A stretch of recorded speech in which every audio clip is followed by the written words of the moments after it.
Hello everyone, a very warm welcome on the YouTube channel of Learnify IQ. This is Meghna and we are currently studying the topic heredity and evolution. So in today's lecture, we are going to cover its part second. We have already seen its first part and we are going to revise quickly the things which we have seen in the previous lecture. फिर हम आगे move करेंगे, right? तो हम जल्दी से revise कर लेते हैं ताकि एक फ्लो आ जाए।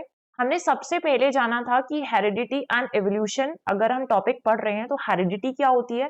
जब ट्रेट्स या कैरेक्टर्स का ट्रांसफर एक जनरेशन से दूसरे जनरेशन में होता है तो उसे हम क्या बोलते हैं? हेरिडिटी बोलते हैं। ठीक है, जब एक जनरेशन पेरेंट से ऑफस्प्रिंग में ट्रेट्स ट्रांसफर हो रहे हैं, कैरेक्टरिस्टिक्स ट्रांसफर हो रहे हैं, तो जो भी वेरिएशंस आएंगे, है ना, यहां से यहाँ ट्रांसफर हो रहा है तो कुछ ना कुछ वेरिएशंस आएंगे ऑफस्प्रिंग्स में, तो वो जो डिफरेंसेस आते हैं उसको हम क्या कहते हैं? वेरिएशन कहते हैं। एंड जब हम स्टडी करते हैं हेरिडिटी एंड वेरिएशन दोनों की, तो उसको क्या बोलते हैं? जेनेटिक्स बोलते हैं। So genetics deals with the study of heredity and variation.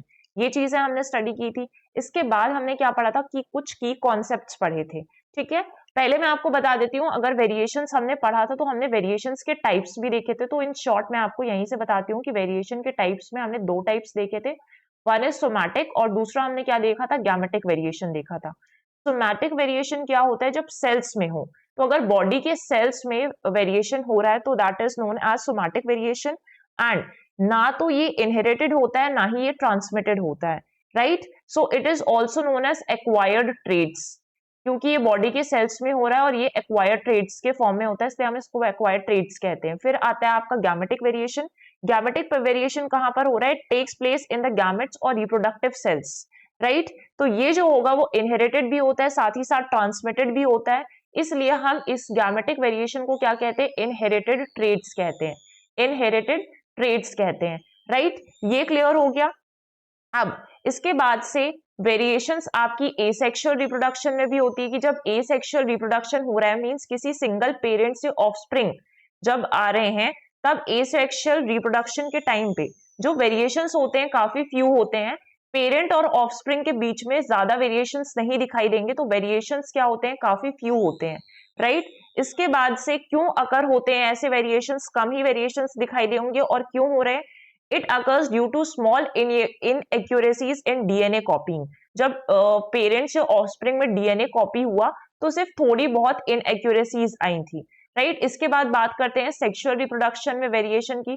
तो अगर सेक्सुअल रिप्रोडक्शन, इट मींस कि टू पेरेंट है, सिंगल पेरेंट से ऑफस्प्रिंग नहीं आ रहा है, दो पेरेंट है और उससे ऑफस्प्रिंग आ रहा है, तो वेरिएशंस यहाँ पे ज्यादा दिखाई देंगी। For example in humans variations काफी लार्ज होते हैं। एंड इसमें क्यों वेरिएशंस आ रही हैं? क्योंकि क्रॉसिंग ओवर हो रहा है, क्रोमोसोम्स जो हैं दोनों पेरेंट्स से आ रहे हैं, तो सेपरेशन ऑफ क्रोमोसोम्स हो रहा है, म्यूटेशन हो रहा है, तो इनकी वजह से सेक्सुअल रिप्रोडक्शन में जब वेरिएशन होता है तो ज्यादा आपको वेरिएशंस दिखाई देती हैं। फिर हमने कुछ टर्म्स पढ़े थे। ठीक है, टर्म्स में हमने जीन्स के बारे में पढ़ा कि जीन्स क्या है? एक फंक्शनल यूनिट ऑफ हेरिडिटी है जो कहाँ पे प्रेजेंट होगा? क्रोमोसोम्स पे प्रेजेंट होगा। क्रोमोसोम्स खुद कहाँ प्रेजेंट होते हैं? सेल के न्यूक्लियस में होते हैं। इसके बाद हमने पढ़ा एलील्स। एलील्स समझा था। एलील्स क्या होते हैं? डायरेक्टली मैं यहाँ पे बता देती हूँ कि अगर डिफरेंट फॉर्म्स हैं, किसी भी पर्टिकुलर जीन है और पर्टिकुलर जीन्स के अलग अलग फॉर्म्स दिखाई दे रहे हैं इसी जीन्स के, तो उसे हम क्या बोलते हैं? एलील्स बोलते हैं, राइट? एक होता है आपका डोमिनेंट एलील और दूसरा होता है आपका रिसेसिव एलील। तो इसको बताने से पहले मैं आपको बता दूं, डोमिनेंट एलील और रिसेसिव एलील को बताने से पहले मैं आपको बताना चाहूंगी जेनोटाइप। जेनोटाइप हमने क्या पढ़ा था कि किसी भी इंडिविजुअल की जो जेनेटिक कंपोजिशन होती है that is known as genotype. और जब हमें उसे रिप्रेजेंट करना होता है, जो एक्सप्रेशन होता है जेनोटाइप का, उसको क्या हम बोलते हैं? फेनोटाइप बोलते हैं। तो the expression of the genotype which is an observable characteristic, उसको हम क्या बोलते हैं? फेनोटाइप कहते हैं। ठीक है, अब मैं आपको बताती हूँ कि डोमिनेंट एलील्स और रिसेसिव एलील क्या होते हैं। तो एक ऐसा एलील है ना जिसके आप फेनोटाइप को एक्सप्रेस कर सकते हो किसी और एलील के प्रेजेंस में भी, उसे हम क्या बोलते हैं? Dominant allele. कि और भी एलील्स प्रेजेंट है लेकिन एक एलील उठाया और उसके फेनोटाइप को आप एक्सप्रेस तब भी कर पा रहे हैं किसी भी जीन के एलील को, तो उसे हम बोलते हैं डोमिनेंट एलील। इसको हम कैपिटल टी से रिप्रेजेंट करेंगे, आपको आगे ये याद रखना है क्योंकि आज की चीजों में इसका यूज है। इसके बाद आता है रिसेसिव एलील होता है। ठीक है, सो एक ऐसा एलील होता है जो किसी डोमिनेंट एलील के होने की वजह से खुद मास्क हो जाता है, दिखता नहीं है, छुप जाता है ना? तो और ये effect and can only effect the phenotype in the absence of a dominant gene, तभी इफेक्ट कर सकता है, तो उसको हम रिप्रेजेंट करते हैं स्मॉल टी से। तो डोमिनेंट एलील को रिप्रेजेंट करेंगे आप कैपिटल टी से, और रिसेसिव ट्रेट या रिसेसिव एलील जो है उसको रिप्रेजेंट करेंगे स्मॉल टी से। क्लियर हो गया? हमने पनेट स्क्वायर के बारे में पढ़ा था, बाकी आप इनहेरिटेंस देख सकते हैं, क्रोमोसोम्स क्या है वो मैं आपको बता दूंगी कि क्रोमोसोम्स क्या होते हैं। ठीक है, इसके बाद वेरिएशंस तो हमने देख ही लिया था। ठीक है, पनेट स्क्वायर देख लिया। क्रोमोसोम एक रॉड लाइक स्ट्रक्चर है और ये कहाँ पे प्रेजेंट होते हैं? न्यूक्लियस पे। सेल डिवीजन के दौरान ये होते दिखते हैं, डिवाइड होते हुए दिखते हैं, सेल डिवीजन के टाइम पर विजिबल भी होते हैं, एंड ये जीन्स को कैरी करते हैं जो आपके क्रोमोसोम्स होते हैं। हाइब्रिड क्या होता है? An individual having two different alleles for the same unit, तो उसे हम बोलते हैं हाइब्रिड बोलते हैं। ठीक है, ये सब तो हमने देख लिया कि शॉर्टली रिवाइज कर लिया कि जेनेटिक और गैमेटिक और सोमेटिक वेरिएशंस क्या क्या है। ठीक है, जेनोटाइप मैंने आपको बता दिया है। इसके बाद फेनोटाइप भी बता दिया। पनेट स्क्वायर मैंने आपको इस तरीके का डायग्राम होता है। क्रोमोसोम्स मैंने आपको अभी बताया। और इसके बाद हम देखने वाले हैं अभी हाइब्रिड। ठीक है, हाइब्रिड हमने यहां तक पढ़ा था। तो an individual having two different alleles for the same unit, उसको हम क्या बोलते हैं? हाइब्रिड बोलते हैं। कि सेम ट्रेट के लिए एक इंडिविजुअल के पास दो डिफरेंट एलील्स हैं, तो उसे हम क्या बोलेंगे? हाइब्रिड बोलेंगे। Hybrid is an organism produced by crossing parents with different traits, often from different species or varieties. Hybrids usually combine characteristics of both parents. दोनों पेरेंट्स की जो कैरेक्टरिस्टिक्स होती हैं वो इसमें आ जाती हैं, तो दोनों का कॉम्बिनेशन बन गया। ठीक है, फिर एग्जाम्पल आप देख सकते हैं यहाँ से, मोनोहाइब्रिड क्रॉस और डाइहाइब्रिड क्रॉस समझाना है। तो मोनोहाइब्रिड क्रॉस क्या होता है? एक ऐसा हाइब्रिडाइजेशन क्रॉस होता है जिसमें सिर्फ one pair of contrasting character he inherit हुआ हो और हम उसकी स्टडी कर रहे हैं, तो उसे हम क्या बोलते हैं? Monohybrid cross. A monohybrid cross involves the inheritance of a single trait controlled by a pair of alleles. फिर आता है आपका dihybrid cross, a cross in which inheritance of two pairs of contrasting characters को study किया जाता है, उसको हम क्या बोलते हैं? डाइहाइब्रिड क्रॉस बोलते हैं। राइट, तो ये हो गया आपका monohybrid cross and dihybrid cross. इसके बाद से आ जाते हैं नेक्स्ट टर्म्स में, और नेक्स्ट टर्म है आपके होमोजाइगस एंड हेट्रोजाइगस। अब आपने हमेशा से पढ़ा है कि होमो का मतलब क्या होता है? सेम होता है, एंड हेट्रो का मतलब क्या होता है? डिफरेंट होता है। तो हम इसी सब से समझने वाले हैं। अब होमो और हेट्रोजाइगस दोनों टर्म्स की अगर हम बात करें ना, तो ये क्यों यूज किए जाते हैं? ताकि जो भी जीन्स आप किससे इनहेरिट कर रहे हैं, अपने पेरेंट्स से इनहेरिट कर रहे हैं, उनको अगर डिस्क्राइब करना है तो हम होमोजाइगस और हेट्रोजाइगस टर्म्स का यूज करते हैं।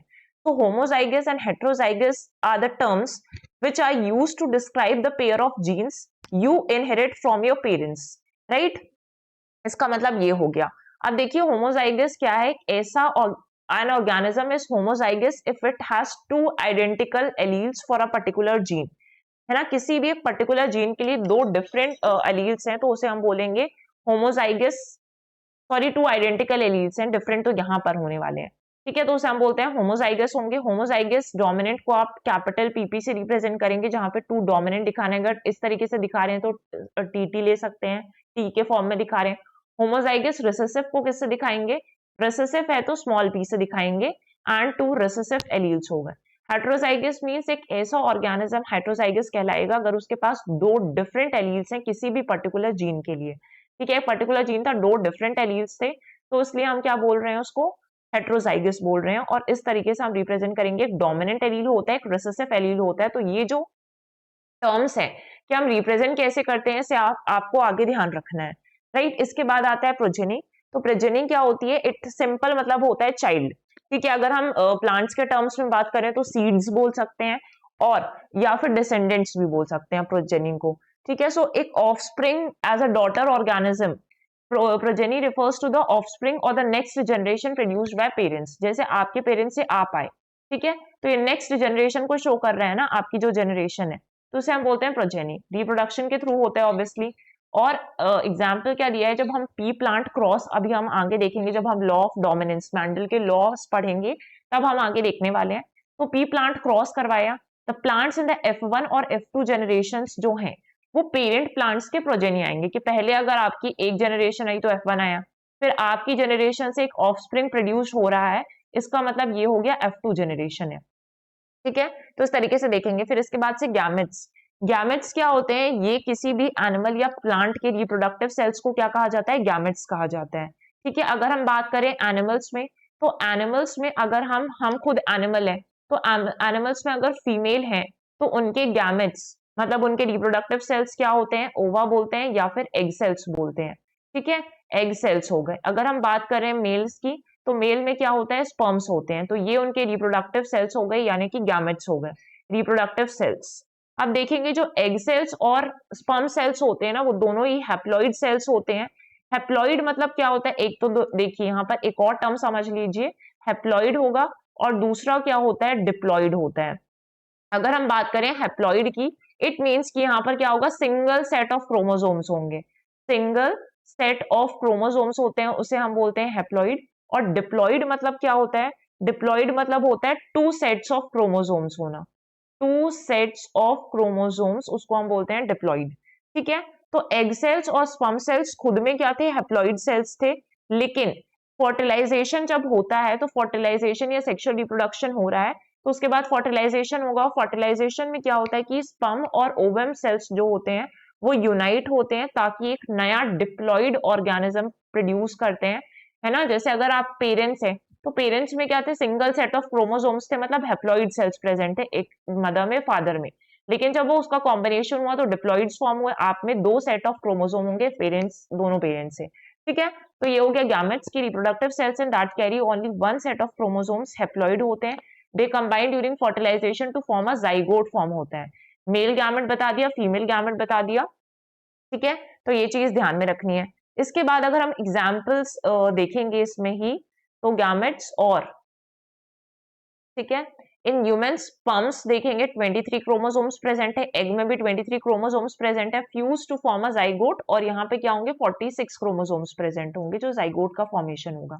पी प्लांट्स में अगर बात करें, तो गैमेट्स जो कैरी करते हैं वो alleles like P for purple इससे रिप्रेजेंट कर रहे हैं, स्मॉल पी वाइट रिप्रेजेंट कर रहे हैं, और ये दोनों जब मिलेंगे तो फ्लावर का कलर फॉर्म होगा। ठीक है ना। गैमेट्स क्या इंश्योर करते हैं कि जो जेनेटिक इंफॉर्मेशन है वो एक जनरेशन से दूसरे जनरेशन में पास डाउन करती है, इसलिए हम बोलते हैं, इससे गैमेट्स का यूज समझ में आता है कि वो क्या काम कर रहे हैं। ठीक है, अब यहाँ से कुछ इंपॉर्टेंट चीजें पढ़नी है, और यहाँ से कुछ लॉस देखने हैं, और इन लॉस को क्या कहा जाता है? Mendel's law. ठीक है, मेंडल्स लॉ पढ़ने वाले हैं। तो एक्चुअली में अगर हम मेंडल के बारे में जान लेंगे, तो कौन है? जो ग्रेगर जॉन मेंडल थे। ठीक है, उन्होंने अपना एक एक्सपेरिमेंट स्टार्ट किया, और क्या एक्सपेरिमेंट में लिया? उन्होंने प्लांट को चूज किया कि मैं प्लांट चूज कर रहा हूं और प्लांट के साथ ही एक्सपेरिमेंट करने वाला हूं, राइट।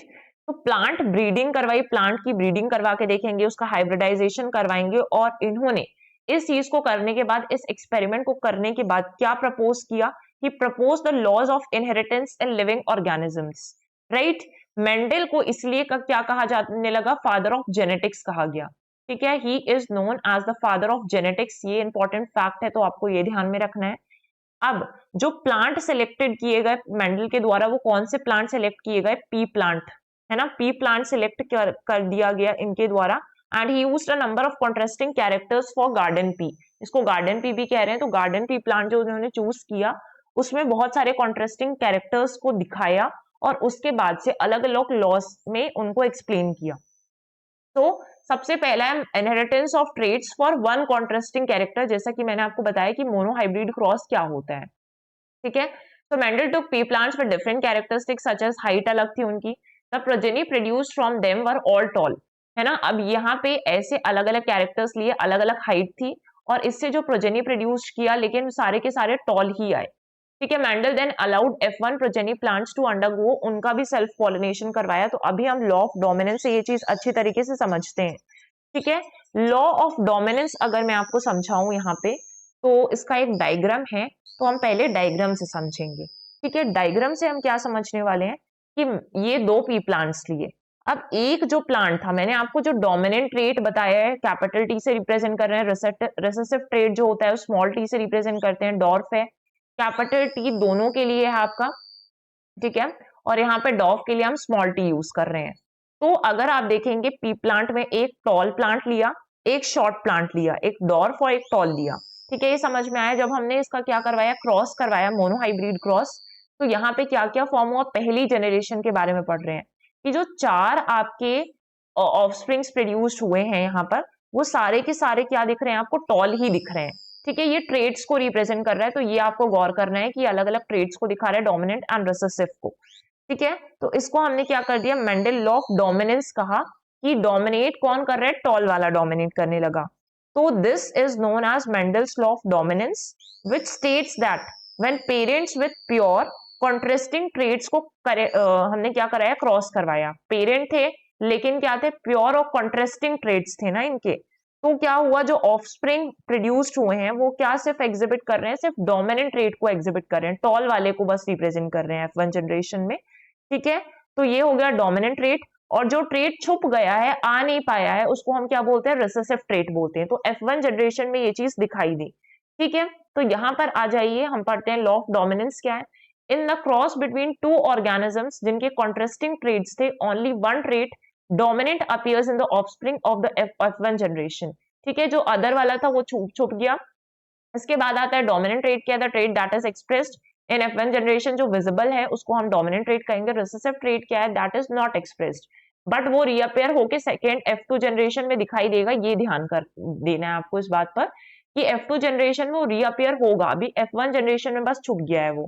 ठीक है, तो यहाँ पर आ जाइए, अब बात करते हैं नेक्स्ट लॉ की, that is law of segregation. यहाँ पर हम F2 जनरेशन को पढ़ेंगे और F2 जनरेशन में हमें समझ में आएगा कि वो किस तरीके से दिखाई दे रहा है।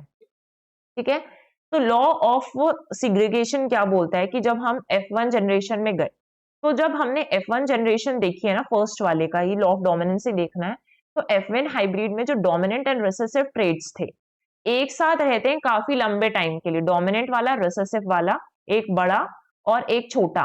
ठीक है, अब ये दोनों कंबाइन हो रहे थे तो आपके ये वाला बन जा रहे थे, ये वाली जनरेशन। अब सारे यहाँ पे टॉल दिख रहे हैं आपको।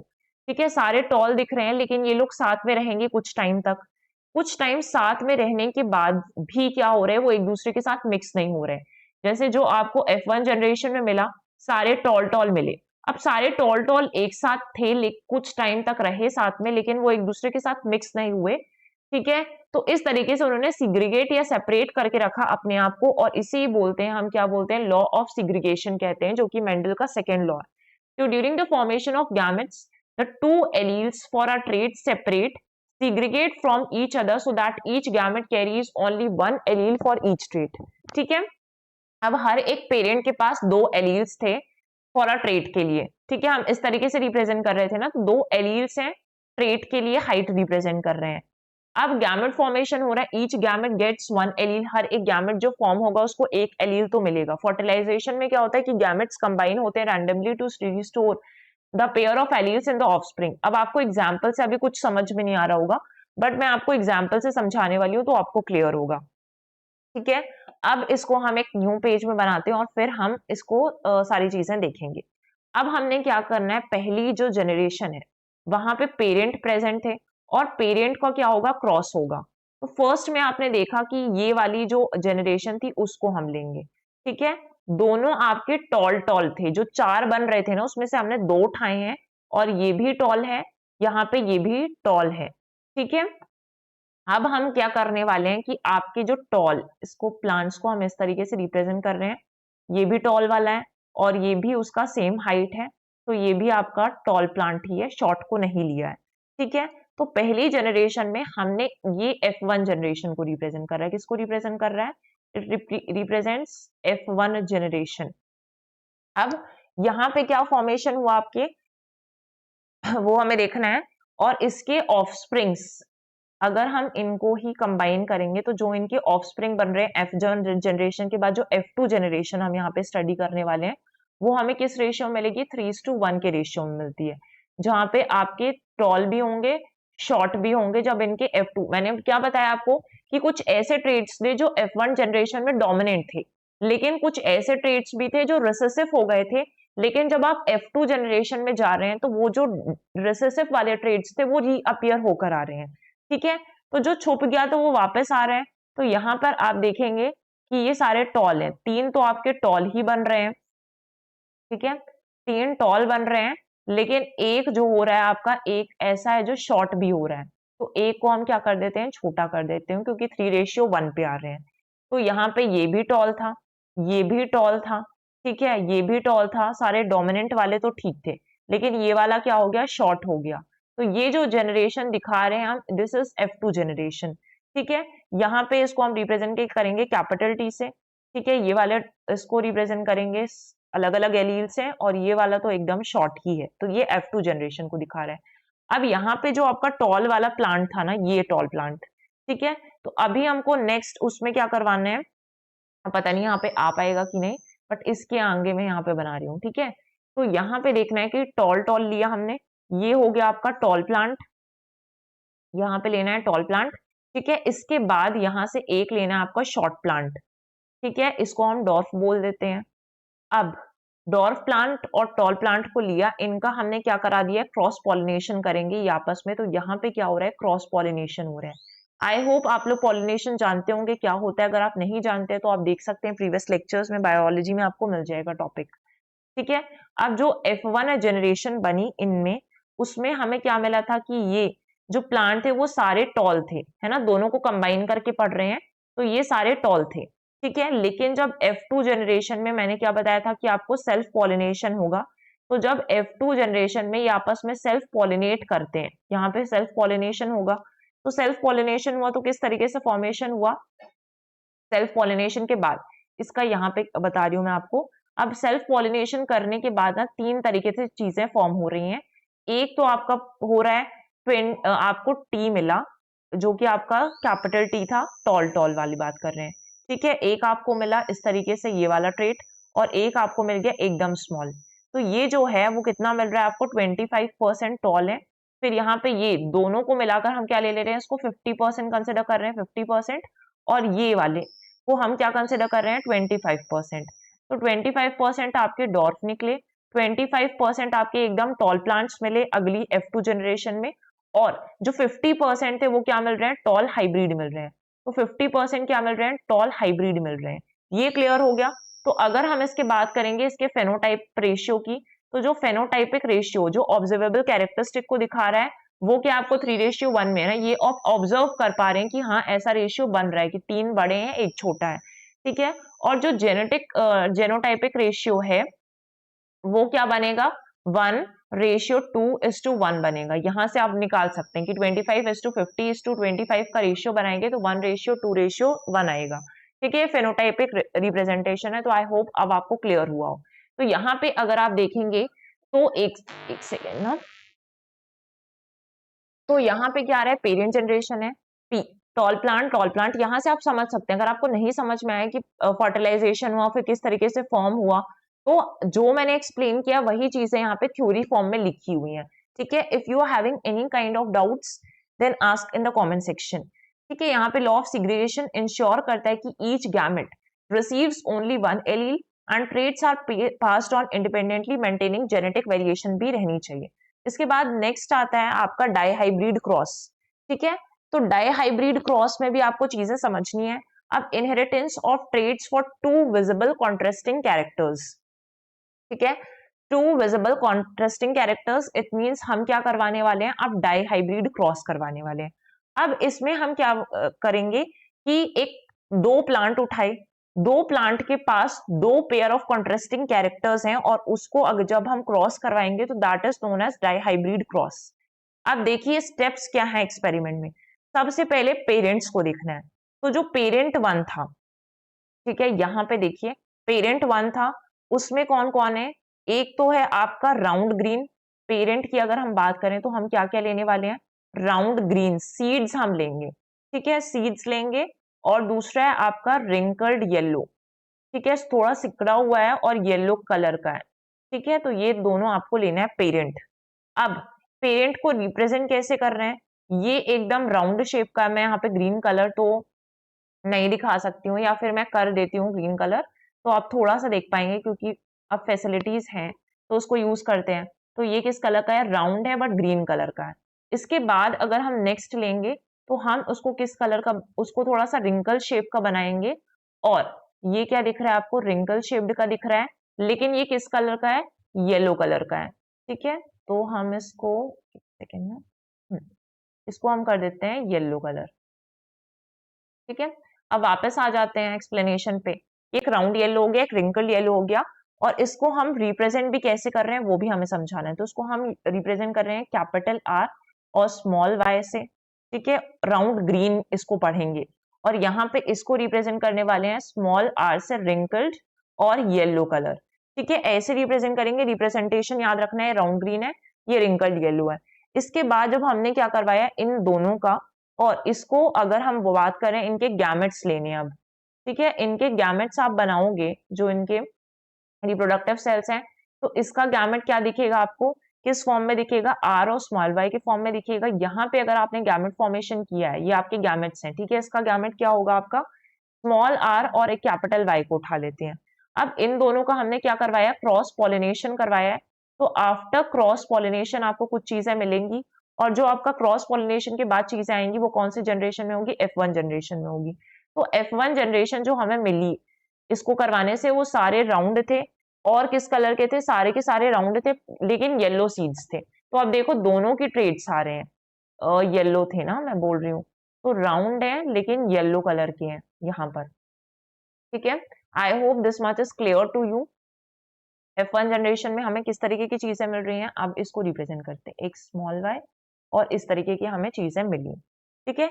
इसको हम बोलेंगे राउंड एंड येलो सीड। पहली जनरेशन में हमें ये सारी चीजें मिल रही हैं। फिर क्या होगा कि अब इसके आगे कंटिन्यू करके पढ़ना है, हम जाने वाले हैं F2 जनरेशन में। तो F2 जनरेशन में जब हम मूव करेंगे, तो जो आपका F1 जनरेशन में राउंड येलो मिला है और F1 जनरेशन में आपको राउंड येलो मिला है, F1 है, ठीक है। अब इसका क्या करेंगे, आपस में सेल्फ पॉलिनेशन करवाएंगे।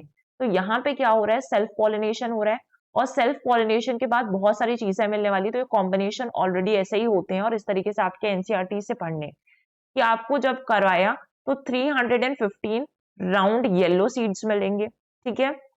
इसके बाद आते हैं आपके 108 108 राउंड ग्रीन मिलेंगे, ठीक है, जब इनका सेल्फ पॉलिनेशन हुआ तब। और 101 क्या मिलेंगे, रिंकल्ड येलो, जो रिंकल्ड येलो होंगे, थोड़े से सिकड़े हुए होंगे तो येलो हो गए। और इसके बाद आते हैं 32 रिंकल्ड ग्रीन मिलेंगे, ठीक है। कलर्स आपको देखने हैं कि रिंकल ग्रीन करके देख लो, फिर इसके बाद ऐसे बना लो, तो ये सारी चीजें हैं। तो ये वाला क्या हो गया आपका राउंड येलो। फिर दूसरा भी आपका क्या मिल रहा है, राउंड, तो इसके अंदर ग्रीन हो जाएगा, मैं कलर्स कर दूंगी यहाँ पर तो आपको अच्छे से हो जाएगा। ये वाला रिंकल्ड है, येलो कलर होगा, और इसके अंदर होगा रिंकल्ड है बट ग्रीन कलर होगा। तो पहले कलर से रिप्रेजेंट भी कर देते हैं, एक सेकेंड ना। सबसे पहले वाला क्या है, राउंड येलो है, तो ये राउंड येलो हो गया, और हम येलो को एक साथ ही कर देते हैं, ये वाला रिंकल्ड येलो हो गया। लेकिन अगर हम दो इसके बाद के दो देखेंगे, तो यहाँ पे आपका राउंड ग्रीन हो गया और ये वाला रिंकल्ड ग्रीन हो गया। क्लियर। तो आई थिंक अब आपको बेस्ट तरीके से समझ में आया होगा कि इस तरीके से कॉम्बिनेशन बन रहे हैं। अगर हम इसका रेशियो सेलेक्ट करेंगे कैंसल आउट करके, तो रेशियो कैसा बनेगा, 9 3 3 और 1 का। तो यहाँ पे जो टोटल आएगा दैट इज 556 सीड्स हमारे पास ऑब्टेन हो जाएंगे F2 जनरेशन में इनको कंबाइन करने से। और ये वाला क्या आ जाएगा, टोटल 16 हो जाएगा, ठीक है। अगर हम समझे यहाँ से, तो ये वाला आप रीड करेंगे तो आपको समझ में आ जाएगा क्या क्या चीजें कैसे कैसे कंबाइन हुई है। तो एक बार पीडीएफ से आपको इससे गो थ्रू करना है और आपको सारी चीजें क्लियर हो जाएंगी। कॉम्बिनेशन अगर मैं आपको समझाऊंगी, तो ये देखिए यहाँ से इसको कंबाइन करना है, जो सीड्स फॉर्म हो रहे हैं, मैं आपको रेशियो समझा रही हूँ, ये 9 3 3 और 1 वाला रेशियो, ठीक है। तो कॉम्बिनेशन हमको बताना है, यहाँ से दो आपके कैपिटल आर आएंगे, ठीक है, इसके सामने कैपिटल वाई आएगा। इस साइड देखेंगे तो यहाँ पे कैपिटल वाई एक स्मॉल वाई आ जाएगा। इसको कंबाइन करेंगे, इन तीन को यहाँ पे कंबाइन करना है, इन दोनों को, ठीक है। तो ये फॉर्मेशन होगा आपका, कैपिटल वाई आएंगे ना दो, इसके बाद से स्मॉल वाई, और ये ऐसा हो जाएगा। अगर आप इन दोनों को कंबाइन करेंगे यहाँ से, तो यहाँ पे कॉम्बिनेशन बनेगा कैपिटल आर वाई और वाई का। इस तरीके से हम सारे कॉम्बिनेशन जल्दी जल्दी बना लेते हैं, ठीक है। आपको समझ में आ जाएगा कि किस तरीके से कॉम्बिनेशन फॉर्म हो रहे हैं। फिर यहाँ पे आप देख सकते हैं दोनों स्मॉल वाई हैं, ठीक है, यहाँ से हम देख रहे हैं। इसके बाद यहाँ पे क्या फॉर्म होगा, तो आपका कैपिटल आर स्मॉल आर और वाई कैपिटल आ जाएगा। इसके बाद ये फॉर्मेशन हो गया। यहाँ पे अगर आप देखेंगे दोनों स्मॉल आर हैं और कैपिटल वाई हैं। इस साइड वाले कॉलम में देखेंगे तो दोनों स्मॉल आर हैं, कैपिटल और स्मॉल वाई, ठीक है। अगर आपको ये चीज नहीं समझ में आती है तो do let me know.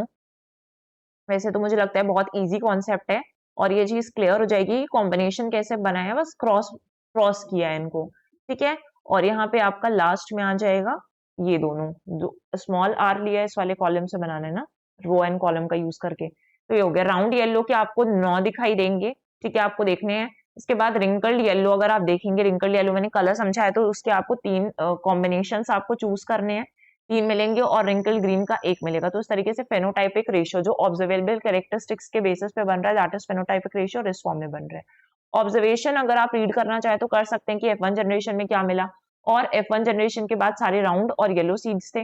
Self pollination हुआ जब F1 प्लांट्स का, तो हमें एक रेशियो मिला जो इस फॉर्म में था, ठीक है। कंक्लूजन्स की round and yellow seeds dominant characters हैं। Occurrence of new phenotypic combination shows that genes for round and yellow seeds are inherited independently for each other. इसके बाद 2 और लॉ है, छोटे छोटे लॉज हैं ये। लॉ ऑफ पेयर्ड यूनिट है।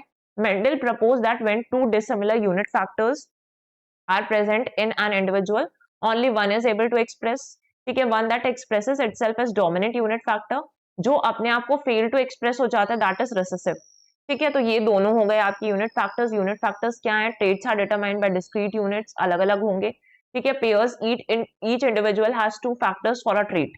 फिर इनहेरिटेंस क्या हो रहा है कि एक फैक्टर मेल पेरेंट से आ रहा है, दूसरा फैक्टर जो है वो फीमेल पेरेंट से आ रहा है।